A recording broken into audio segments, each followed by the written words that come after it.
or more cold. Yeah, it's already too cold.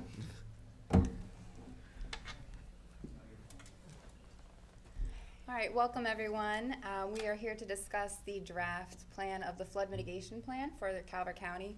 My name is Amalia Pleake-Tamm. I'm with Planning and Zoning and Environmental Planner 3.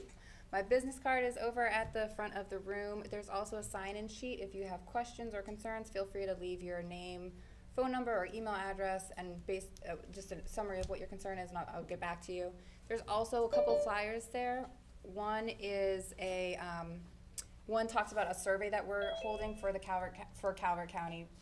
You can go on, it shows a map, and you can click on the map where you're seeing flooding problems, and you can briefly tell us the frequency, whether it's every day, only after major precipitation events, or kind of in between. The other handout there is about MyCoast. That is a state database that we're really trying to promote. It's used by academic researchers, emergency response. It is updated in real time, so if you are noticing flooding on a roadway, you snap a picture, upload it to MyCoast. It goes into that database, and then people can see, okay, this road is not crossable. Welcome, come on in. So let's just go down the row and give some brief introductions, and then we'll unveil the plan. Kevin, do you want to start? Sure. I'm Kevin Shaver. I'm a project engineer with Capital Projects and Department of Public Works. I'm Sierra Newsome. I'm a GIS analyst with the Public Safety Department. Kara Buckmaster, Emergency Management Specialist, Division of Emergency Management. Adam Leister, Senior Consultant, MCM Consulting Group. Ronald Marney, I'm Calvert County's Environmental Planning Regulator. All right, so the plan is live now on our webpage. Daryl, if you could bring up the webpage, I'll show you all where it's located. So if you go to Calvert County Government's Planning and Zoning page, under the environmental section, the Flood Mitigation Plan webpage, right at the top, it says right there where Daryl is showing us. You can click on that. So this is going to link you to the draft plan as it is now. And that is 3 sections of the plan right now. So we'll just walk through it briefly, and then I'll hand it over to Adam to kind of go in depth on one of the modeling scenarios, and then we'll just open it up. Any questions, concerns, informal, just feedback, narrative, what are the residents thinking, and how can we make this work for you all? So there are 3 sections, as I mentioned. The first is an executive summary. It's just 1 page, overview of the draft plan. The second section is about 3 pages of an introduction. That's really going to describe the plan update process, who we are, how we have been scheduling this plan update. Again, that's all pretty self-explanatory. It's just describing the characteristics of Calvert County. And then the more exciting part is section 2, which is where the risk assessment starts coming in. So MCM has run some risk assessment modeling. Right now we have 4 scenarios. One is for Calvert County as a whole. The others are for Breezy Point Yield Estates, Solomon's Island, and Cove Point. We're also adding in Brooms Island. This is based on feedback from last meeting and emails and phone calls that I've gotten based on what citizens are interested in, and also just based on historically where are the communities that were really struggling with flooding problems. So before we dig into one of the modeling scenarios, are there any questions so far on just the brief overview? Daryl, if we can start scrolling to section, yeah. Page 25 is where the HAZUS modeling discussion starts. So, all right, do you want to walk us through the risk assessment part? Yeah, sure. So as Amalia mentioned, the first major part that we took a look at was actually modeling using a software called HAZUS. And there's a description of that in the plan that's available for your review. But HAZUS is a way to model different hazard scenarios that can occur in a local jurisdiction. We did 4 as Amalia mentioned. The one that we're going to review a little bit more in depth tonight is actually going to be the one for the entire county, just because there is more information packed into that one. It's a bigger scenario, which means that there are more reports that can be generated from it. But I encourage everyone here who has interest in those specific areas that we outlined in the other 3 scenarios to look at those as well. Not only will we be having those scenarios, we're also going to be doing some additional ones. We're going to be doing one for Brooms Island. That's not currently in there, but that'll be done as well. But if we take a look at the first page here on page 25, it's just an introduction of HAZUS and what it is. That figure there lists the different levels of a HAZUS scenario. All these scenarios in this plan are level 2 scenarios. That means they're using some local data, and that local data is flood depth grids from FEMA. And if we go and we look further on down in page 26, there's some technical information at the end of that that just kind of overviews what the HAZUS scenario and the HAZUS documentation utilizes. Gives some technical requirements and things like that in case anyone wants to take a look at HAZUS. And we get into the first scenario on page 27, and this is for the entire county. And what we do is we initially look at what could be impacted by a 1% annual chance flood based on some scenarios that are input in HAZUS, and that provides us with loss figures. And if we look at the bottom of page 27, there are 2 very important different kinds of loss figures that HAZUS estimates that we like to highlight for each one. For that 1% annual chance or a 100-year flood, we look at building economic loss, which is economic loss from building materials and the buildings themselves in the scenario. And we look at business interruption economic loss, which is the loss of dollars in income, relocation, rental income, or wages from the particular scenario, in this case a 1% annual chance flood. And as you can see, those subtotals are categorized at the bottom of each one of those tables. If we move on to page 28, we take a look at some expected building damage by occupancy, and this is where we take a look at those buildings that are going to be damaged and on what level those damage levels are going to occur. So as you can see here, 1 to 10 is the least amount of damage level, and then above 50 is basically significant damage that would be critical to the infrastructure of the building. And building exposure by occupancy type at the bottom of page 28 lists the potential exposure values in dollars for different types of occupancy type, and those are residential, commercial, industrial, agricultural, religion or religious, government, and education. And it provides dollar values for what that building exposure is going to look like for the particular study region or the area. And losses by occupancy type on the top of page 29 illustrates that the figure values highlighted in the tables above are also there as well. When we look at HAZUS scenario, we can also look at building damages in terms of slight, moderate, or substantial, and that's down at the bottom of page 29. And we get into some discussion on essential facilities at the top of page 30. And HAZUS runs through all the essential facilities that are considered essential for operations of a jurisdiction, or in this case the county, and it gives us a total of what those facilities are. So 1 emergency operations center, 8 fire stations, 1 hospital, 3 police stations, and 32 schools.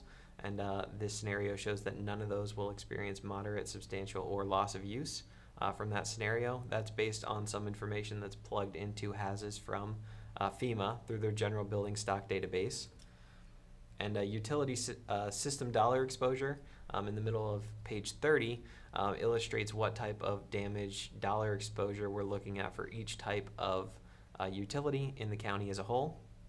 And that goes through facility losses, which are impacts and damages to specific facilities, and pipeline losses, which would be the transportation or movement of that through the general area. One of the things that we are going to adjust between the document that's up there for your review is the next paragraph after that table, which talks about the HAZUS extent map. What you'll see in those maps will be the area that each scenario was run through. That includes any of the specific information as to which parts of the jurisdiction or the county were directly impacted by this scenario. And that can be found at the bottom of the section. But if we go onto page 31 at the top, Each has a scenario, has the ability to do a debris breakdown. So it'll look at the scenario and estimate based on the buildings or the structures that could be impacted, or the transportation systems like bridges, roads, and things like that. And it actually provides a breakdown of that debris that could be generated from that flood or flood scenario. And that debris is broken down into structures, which are the materials for the construction of a building, including its framework, but not limited to wood, brick, and whatever else you would build a actual structure of a building out of. Finishes are anything for internal construction or the finishing of a building, and that can include drywall and insulation. And foundation materials are those items that are used for the foundation of a building, including concrete, slab concrete, rebar. If anyone is interested in more specific definitions, there are HAZUS manuals that break those down a little further, but for the sake of this first scenario, we then take a look at figure 8, which is debris breakdown by tons. So as you can see there, there's total debris, and then each one of those is broken down into foundation, structure, and finishes. And we do that not just for this scenario, but for each one that we've run for this flood mitigation plan so far. And HAZUS will also tell whoever's generating the report how many trucks hauling debris away it would take to clean up that debris. So if we look there, based on the first scenario, it's estimated that 100 trucks hauling debris at 25 tons per load would be used to clean up that debris from that scenario. Finally, we also look at potential vulnerable assets that are in a specific area. And if we look on the top of page 32, we did a report for economic dollar loss for vehicle exposure during the day. There are different ways that you can take a look at this data, and one of them is between day and night. So if we're looking at the number of vehicles that are estimated to be in Calvert County during the day for the entire county during this flooding scenario, you can see quite a lot of dollar values there for cars, light trucks, and heavy trucks. It does not break it down any further than that, but it does provide us an understanding of what potential assets could be damaged for transportation from vehicles, and there are also ways to make that reflect what is present in the county at night. If an event were to occur at night, those numbers would likely change, but for the sake of this first scenario, we did it during the day. And finally, for this scenario, there is a HAZUS extent map, and that's what you're seeing on the bottom of page 32. We are going to upsize this map so it's a little bit more user-friendly. The areas in red are areas that were directly impacted by this flooding scenario. Areas that are in orange or hints of orange are population centers, area where there's significant development, and areas that are not in orange are considered areas where there's minor development, forested areas, any kind of land use that isn't residential, commercial, industrial, institutional, things like that. So that was a very high level. I know that was a lot to take in rather quickly. But I would encourage anyone who is reviewing this to take a look at the other ones. And if you are interested in a specific community, go ahead and take a look at the HAZUS report for that community as well that we have in there. Like I said, we will be doing another one for Brooms Island, which was one of the other areas of public concern that we had during our previous meeting. But right now we have Neal Estate, Breezy Point, Solomons, and Cove Point. So those are the ones that are in there currently. I'll turn it back over to Amalia to discuss some other items. Right, so as Adam mentioned, we will be adding Brooms Island. We're also going to be adding the actual mitigation strategies, how we can reduce damage and property loss and increase safety during one of these flooding scenarios. So that's what's coming in the next few days, or a couple weeks. But this will at least present the modeling scenarios of if a 1% chance flood happens, what is it going to look like in Calvert County, with some specificity about those 4 communities. As you read through this, if you notice some data that you are questioning, or if there's any omissions, please do reach out, because the stronger this report is, the better we can be prepared in case of a flood emergency. And at this point, I'll open it up to any questions or concerns. I do ask that you come to the microphone, only because folks online won't be able to hear you if you speak from the seat. So honestly, feel free. No, there's no question that's going to be a wrong question. So that was a lot to really quite take in. So let me see if I understand it correctly. HAZUS, that's a program. What input do you put into that? You mentioned this 1%, you mentioned a 100-year storm. Is it a rainfall intensity? So I'm curious as to what you use for your input to, and then you create an elevation of a flood elevation, and you impose that on a topographic survey and look and see what buildings, what areas, what bridges, roads, whatever it affects. Is that sort of what you're doing there? Yeah, that's a great question, and I'll actually refer, Daryl, if you could scroll down to page 25, that's where we have that first figure for HAZUS. HAZUS is based on the amount of information for different levels of scenario that you can build. So what we did for Calvert County and for this project, we did a level 2, which is inputting local depth grid data, which comes right from FEMA. So those depth grids are topographic representations of what specific flooding could look like in areas that are adjacent to floodplains.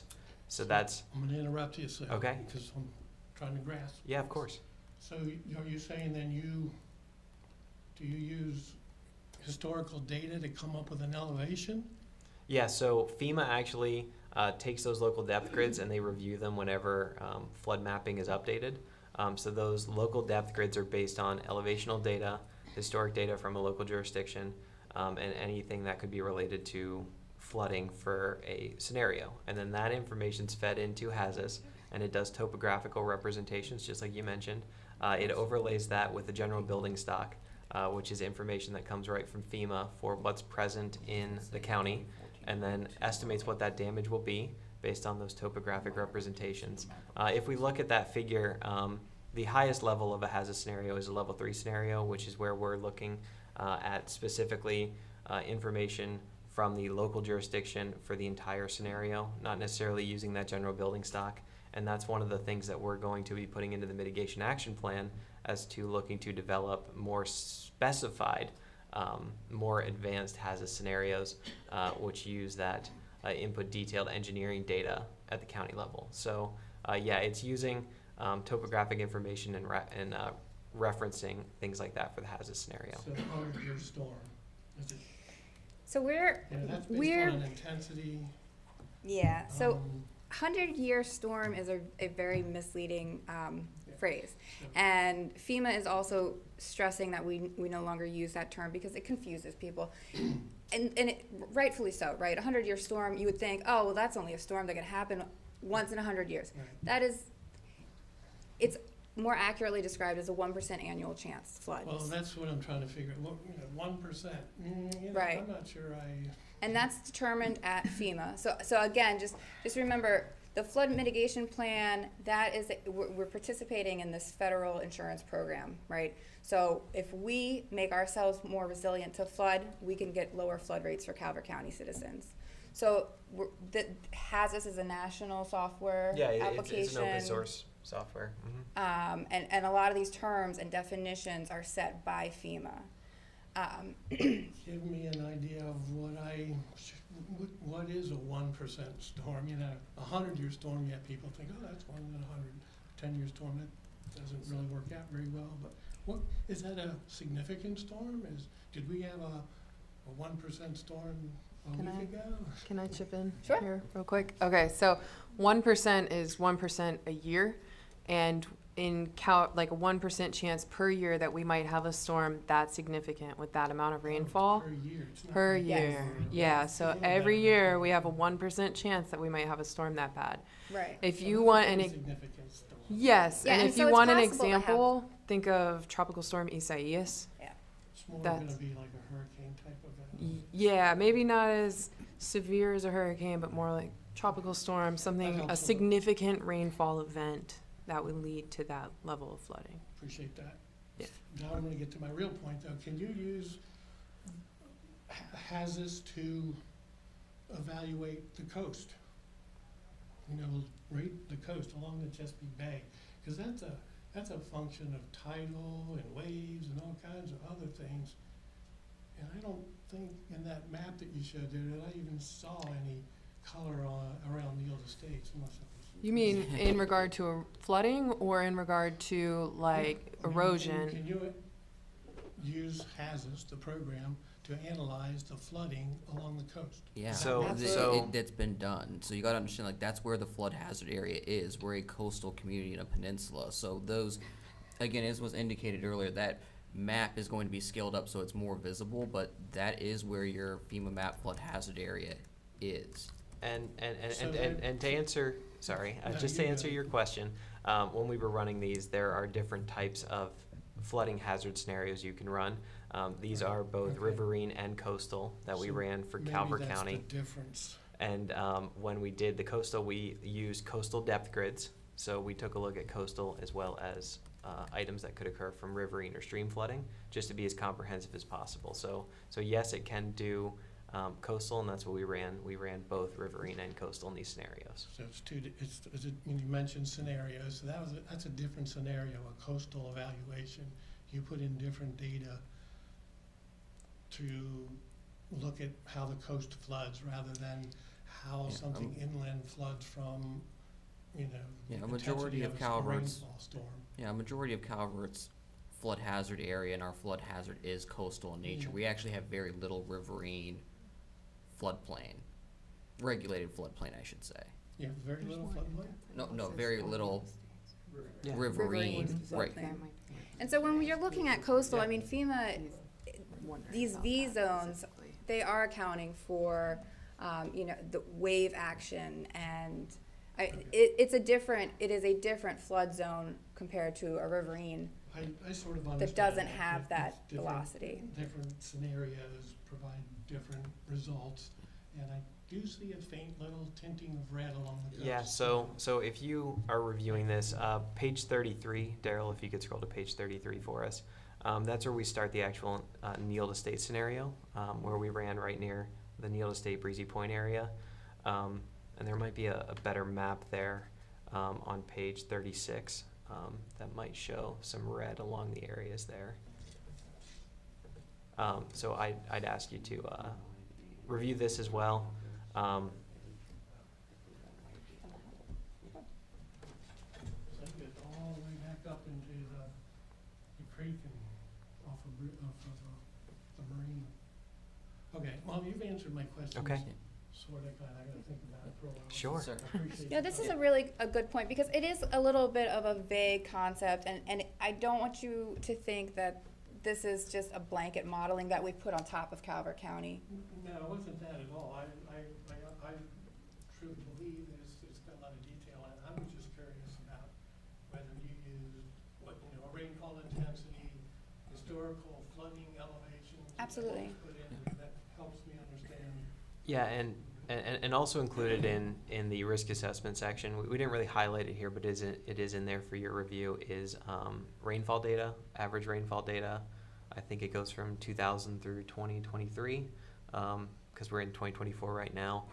There's also an analysis of past occurrence for flooding and flash flooding that we're going to be updating with new information as it becomes available. But that's also in there. So not only is it the hazard scenarios that are ready for your review tonight, it's also that information on local flooding, areas of previous flood concern, annual precipitation. A lot of the things that I think you mentioned are also in there too for review. Okay, I'll let you continue and then I'll come up with some more questions. Great, yeah, please do, because this is only gonna make it a stronger product. Yep. And I talked with Amalia, and we're going to try and work with our GIS staff. We have interactive floodplain maps available on our webpage. We'll try and have these data sets made available on that so that you can actually interact with that and to the same level and extent that you can with the current FEMA map floodplain on our webpage, so that you can kind of zoom in, go to specific properties, and you can see this data and interact with it a little more personally. So I'm sorry, I missed the first part of that.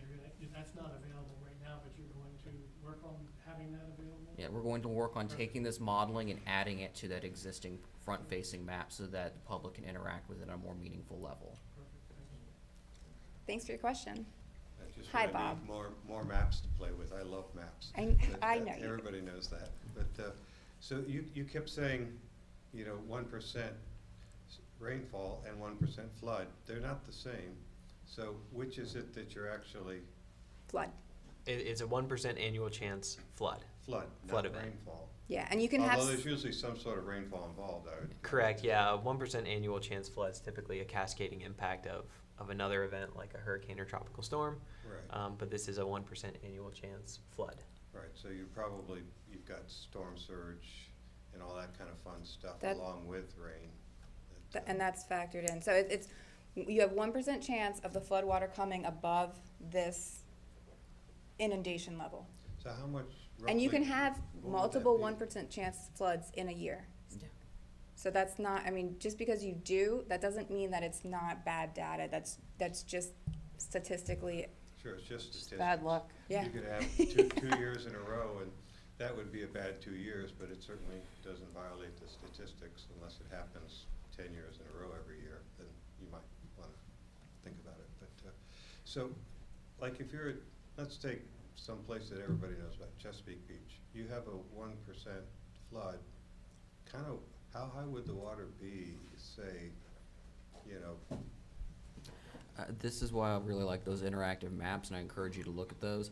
They're just a great resource. You can look at your individual properties. They have the base flood elevation data from FEMA based off of the, again, your special flood hazard area. That is your 1% chance flood is mapped by FEMA. We have the base flood elevations for all of that on those maps. So you can say, I live on such and such road, go to such and such road, and you'll see the base flood elevation, how deep the water would be. sure, I was just curious as if I happen to be, you know, down there at the parking garage, which floor would I need to be on, for instance?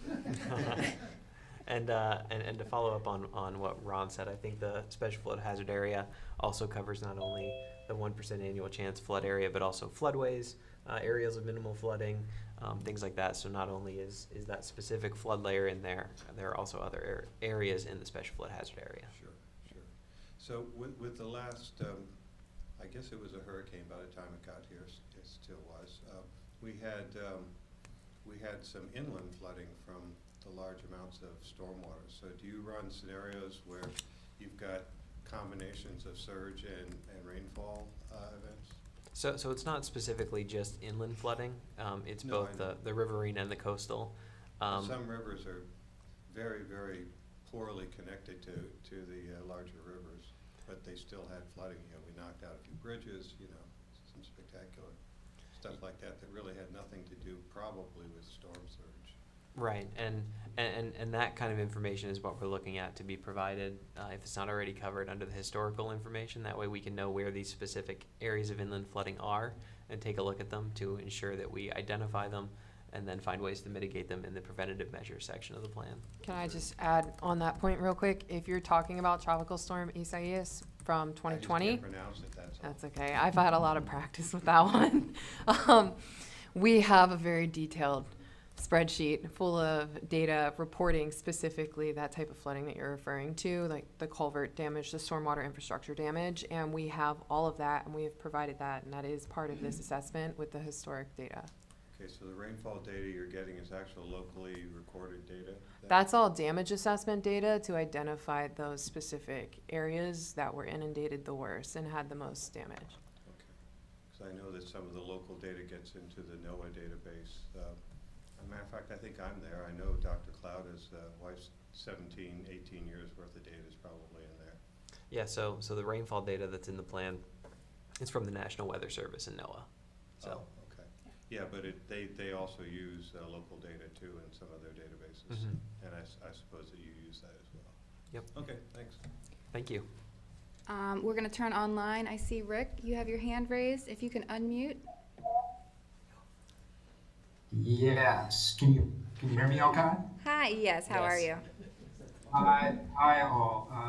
Hey, I'll start by saying thanks again for you guys doing the second meeting. Really appreciate the group of you taking evening time to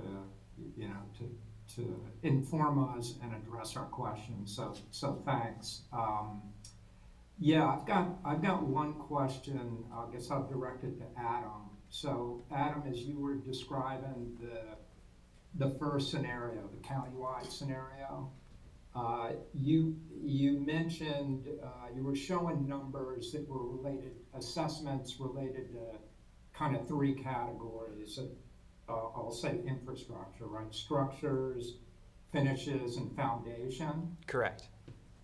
My question is this, and I'm happy that there's 8, 9, 10 of us from Neal Estate that are participating in this meeting, either in person or online. So an indication of just how interested we're going to be in the Neal Estate Breezy Point section. But in our neighborhood, when we have flooding, whether it be as a result of rainwater or surge from the bay, we got a lot of homes with exposure relative to septic and well. So my question is this: I didn't see it in the definitions that you showed, and you did say that there's more details to be learned about what constitutes structures, finishes, and foundations, but that's a real risk for our neighborhood. Where is well and septic addressed? Is it addressed in one of those categories? Yeah, so that's a great question. Thank you. If we're specifically looking at that concern, I remember that concern being brought up during the first meeting that we had here back in December. So we did include that in the discussion on areas of past flooding concern and areas where we know there are problems. There's some narrative written up in the report on that specifically. When it comes to the HAZUS for that specific info, I wouldn't think it would be under the structure discussion. I think it would likely be under utility exposure and things like that if it's been reported as a facility or as a pipeline. I doubt it would be a pipeline because it's septic specifically and it's at a single location if we're talking about a septic tank or things like that. But I will review the HAZUS documentation to see if individual housing information is included in that utility discussion. If it is, that's likely where it would be. So I don't think it would be under that debris breakdown of structures, finishes, or foundations, if that answers your question. Yeah, I think it does. So let me make sure that I and my fellow community members heard you right. So the section that addresses Neal Estate in the draft plan that's left for us to go through, which is great. There is specific mention of and treatment of that concern that we raised, septic and well exposure. And by the way, it's individual homes. We don't have a community. Sure. Community septic or well. So is that correct? There's some treatment of that in that section? Yep, there's discussion on it in areas of past flooding concern. There's also going to be some mitigation strategy development to see if we can find mitigation efforts to assist with that. So yeah, it'll be specifically in areas of past flooding concern, and it'll be in mitigation and preventative measures as well. Oh, okay.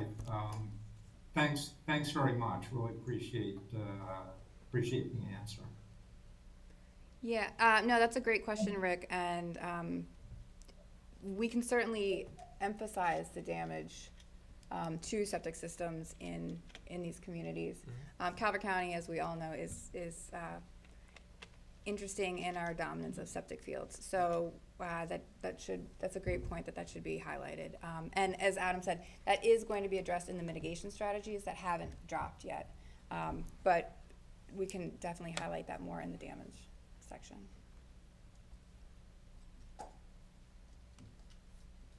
Other questions or concerns? Please. Yeah. I only get up and down so many times a day, so I've already exceeded that limit.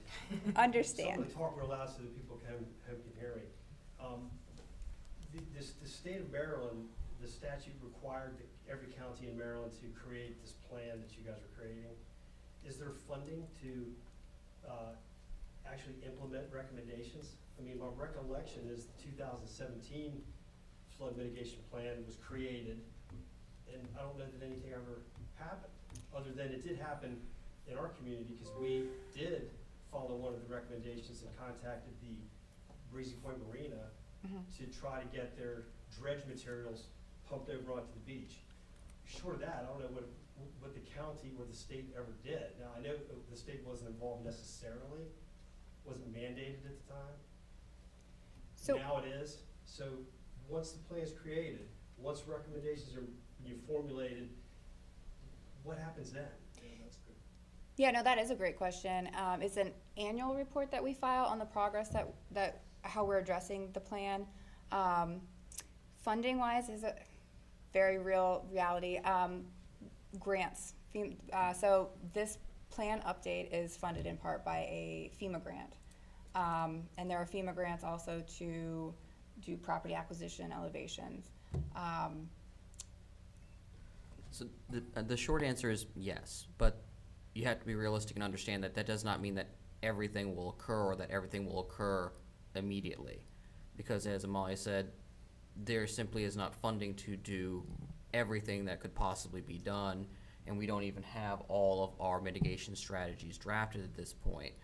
But there will obviously be, and there has historically always been, efforts to achieve as much of those goals as we possibly can. And many of them were achieved. Again, if you check those annual reports, you'll see the progress as things have been made, as regulations have been updated, and different data has been updated to try and better protect the community and the residents. And I can share those annual reports. We can put them online so that people can see how we're addressing. Because, yeah, there's no point creating a plan that you don't operate on. Does anyone, and I'm sorry, I got in a few minutes late, so I missed who was who, except Ron, I heard you, and I think I've talked to you quite a few times. Yeah. Geez, I lost my train of thought. Oh, didn't really matter. Sorry, continue. Yeah, so right, what you have in front of us, in front of you tonight, we have Kevin Shaver from DPW. Sorry, acronyms, horrible things. Department of Public Works. Then we have Sarah from Public Safety. Okay. She's kind of our GIS mapping whiz. Kara Buckmaster is our emergency management specialist.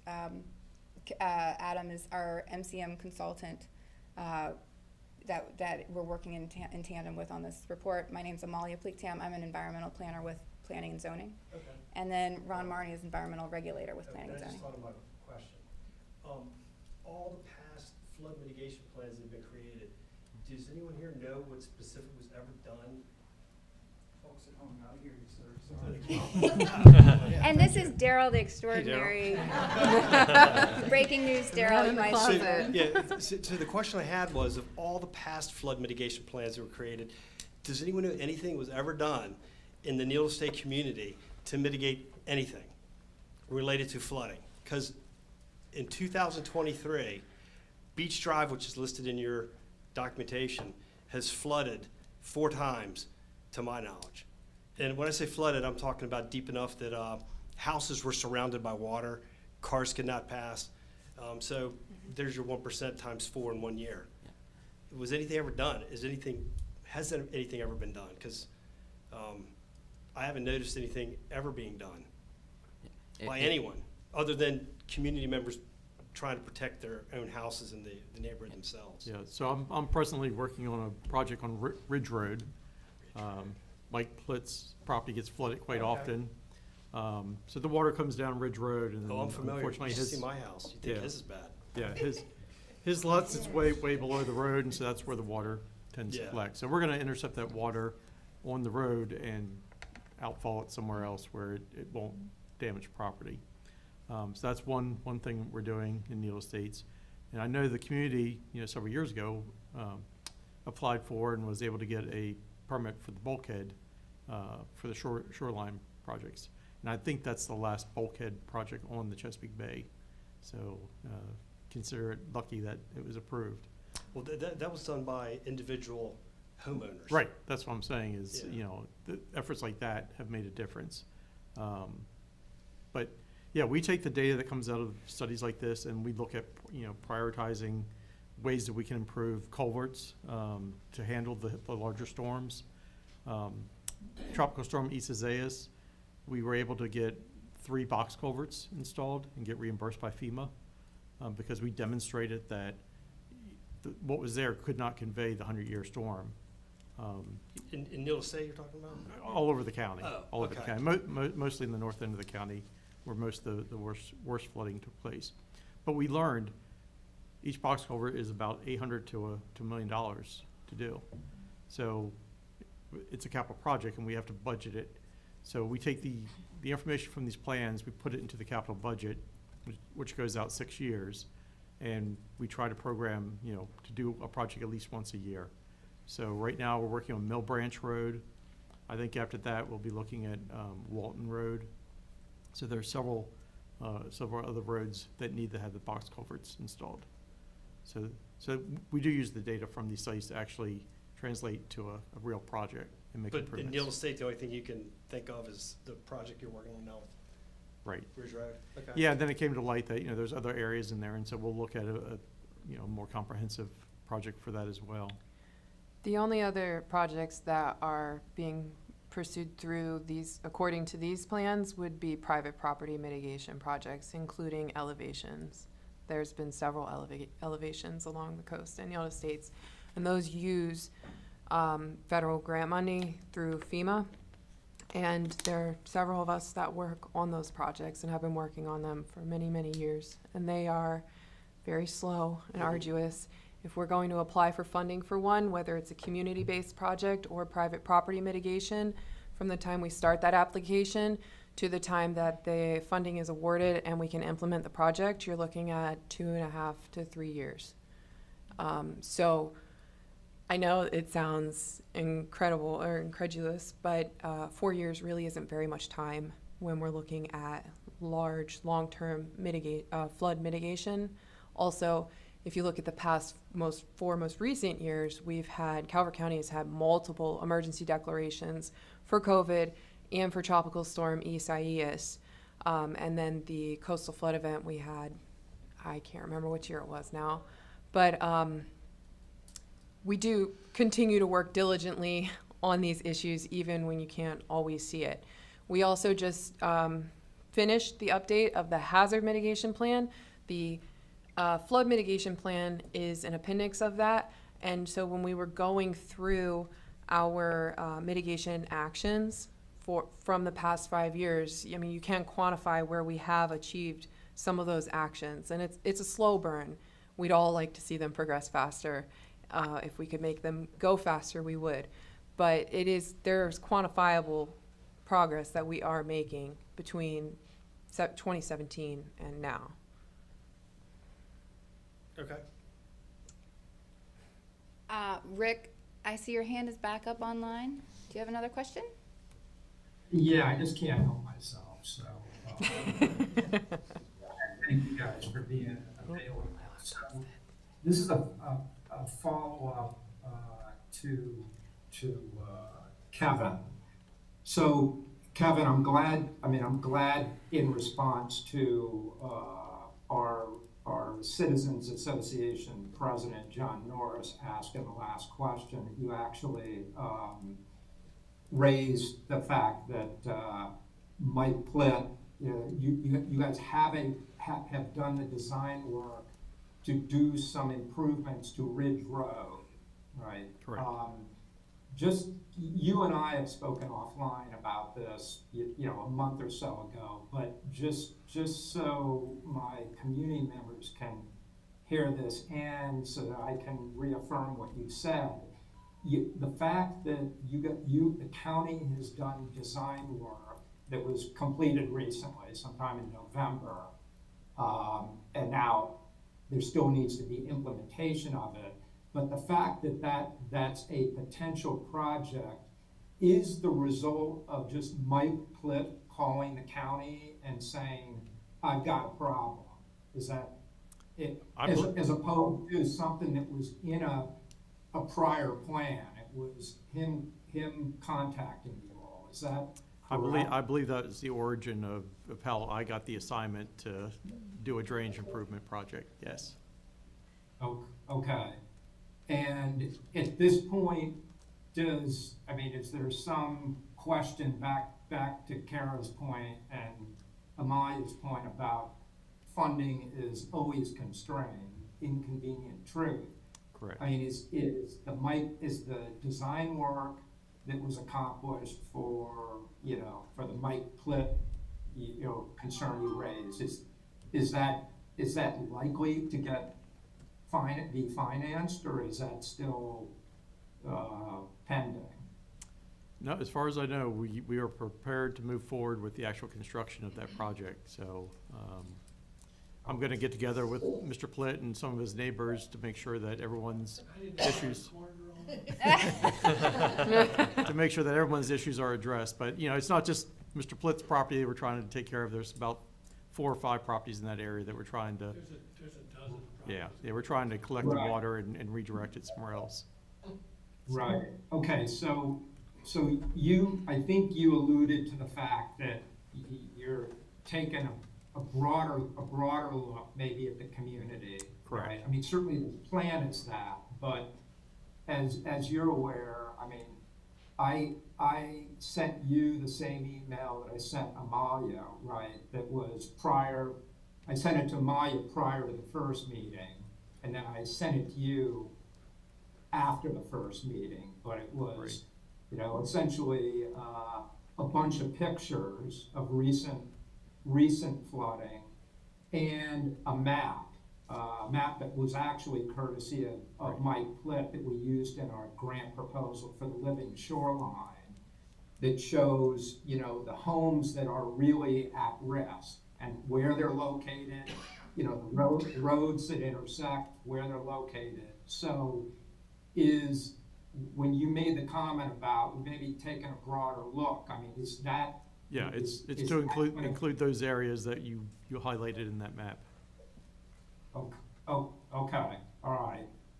So for the Neal Estate people, that's a pretty all-inclusive, would be an all-inclusive kind of consideration of where our really bad areas are. Right. So, okay.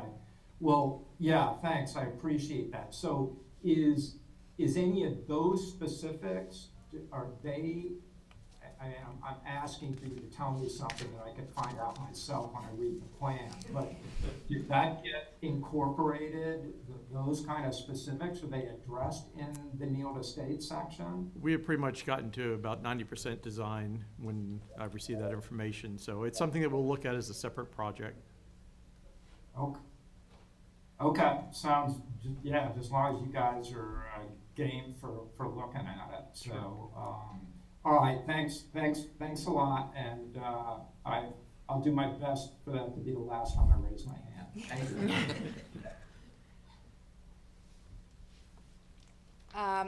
Yeah, please. Sorry. Ann Jones, Neal Estate. Sorry to dominate our neighborhood. Obviously, has a lot of issues. I've just been thinking as I've been taking this in, and I'm wondering, you know, I've been in this same beachfront cottage my whole life, and we had a huge beach, and I'm always like citizen science, like is the wind, you know, I know we're having more frequent storms, they're more intense, but you know, we never had to have a seawall before, now we have a seawall, we have no beach, you know, whatever. So I'm just wondering if this plan and that program is taking data of wind direction and wind strength and like calculating all of that to figure out like whether it's the Patuxent River, the Bay, I don't want to just focus on Neal Estate, all these communities, and trying to determine like what is the cause, is there a change in a dominant wind, because our southerly winds tend to build our beach, the nor'easters take it away. And then is part of the plan to say, hey, I mean, maybe not fund it so much, but say this could be something that you could implement in your community to help protect your homes. Like, you know, we watched Breezy Point get their breakwater project put in their shoreline. And all, since I've had my holding tanks put in end of July, we've had 4 pretty major flood events that have eroded away the sand and exposed our tanks. Mm-hmm. But I look over at Breezy Point and it looks great. Like that seems, I don't know for sure what the data is, but it looks good. So I guess my question is, will part of this plan end result be that almost like advice or suggestions or whatever for communities that because of the data we've taken in and looked at, this might be something you might consider if you're a community, like a breakwater project. which we then could take that recommendation to put towards applying for grants. That's my question. Okay, I think I can take the first part, which is on the wind and the HAZA scenarios. The HAZA scenarios run on that depth grid and that 1% annual chance flooding. So I'm not particularly sure if wind is factored into the damage assessments themselves. I'm pretty sure the damage assessments are just from the inundation and the flooding per se. I will take a look at the HAZA's handbook and technical manual to see if it is included. If so, I think that that would be a valuable narrative to add to each one of those sections that would inform what that damage then looks like. So I will take that as a note to review. I will leave it up to some of the others to address the second part on the development of that recommendations and things like that to touch on. So Yeah, I understand your frustration. Unfortunately, this won't be at the detail level of here's the problem, here's what's going to happen, here's step 1, 2, 3 to fix it. We just can't provide that. And also, if you're dealing with private properties, it really is your decision to do what you want with your own property. However, that said, this plan does provide mitigation strategies. So you can see your risk, you can know your risk, and then you can start to prepare for your risk however you feel comfortable with on your own property, and use the mitigation strategies as a tool to see what might be effective. And then, you know, you can always reach out to us and say, you know, I don't quite understand this mitigation strategy, or what are my options? What are the FEMA grant funding options? So that is the direction that this is headed. But that is a really good question. No sense providing the information without, okay, now what, right? Like, what do we do now? So that is where the mitigation strategies come in to start bridging that gap. And from there, you know, review it and see what you're comfortable with your own property.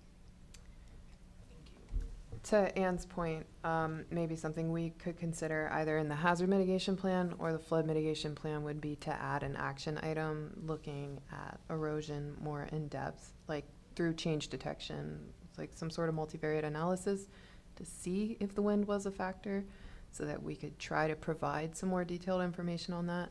Now, that would take us time to do because that's very detailed analysis, but if that's something residents are interested in to be able to use as evidence for their mitigation at their properties, that's something we can look into trying to support. And if it's not part of the HAZA scenario specifically, that would then provide an avenue for addressing that specific concern about wind and seeing what if any impacts it's having. So I think that that's a valuable note to take away and discuss. Yeah. Are there any other questions online or in the room? And thank you very much for this discussion. It really is providing valuable feedback, letting us know if we're heading in the right direction. Yes, please, sir. Bert Lane. I've had numerous conversations with scientists both from Morgan State University and also the University of Maryland down at Solomons. Is there interaction between you all and those people who have an enormous amount of data about what's happening on the bay and the estuaries? Yeah, so I actually was just on a call with Dr. Hayes this morning.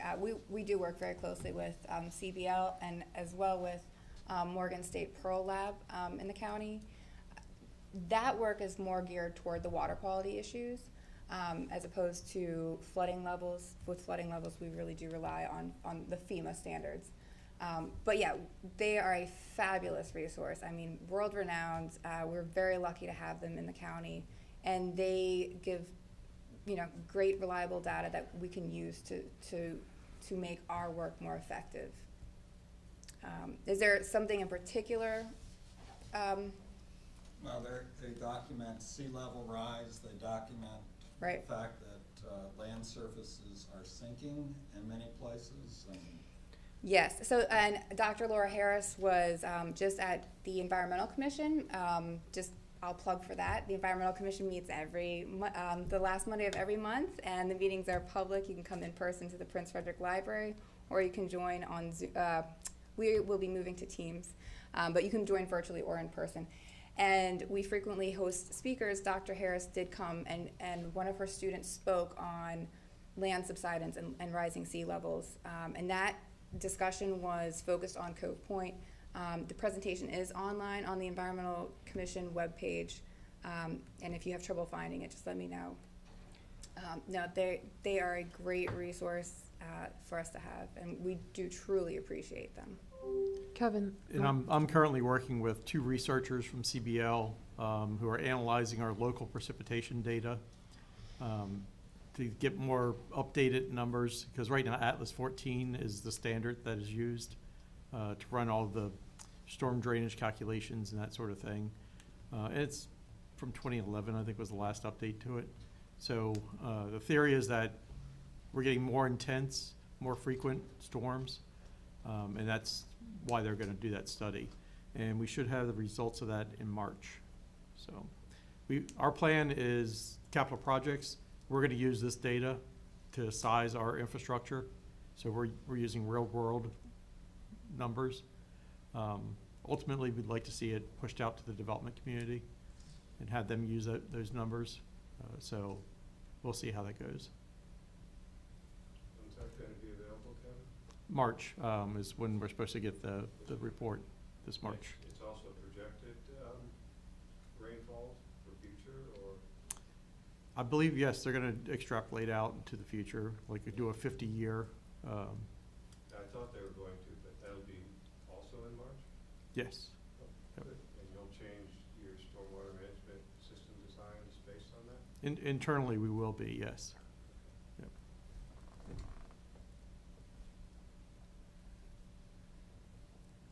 All right, any other questions, concerns? Again, please feel free to reach out if you think of something later on. Other than that, I'll let everyone get home before it gets too cold out, and thank you so much for taking the time to come out. We truly do appreciate your feedback. All right, thank you, everyone. Have a good night.